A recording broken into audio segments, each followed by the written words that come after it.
জালিম একজন বাদশা ছিলেন, নমরুদ তাহার নাম।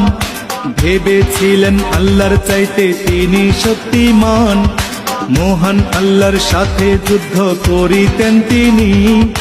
ডেকেছিলেন তাহার যত সৈন্য বাহিনী, আল্লাহকে মারার জন্য তীর মারে আকাশে।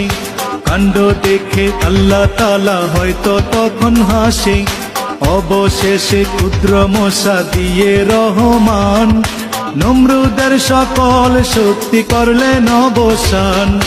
রাখে আল্লাহ মারে কে, ঠিক রাখো ঈমান।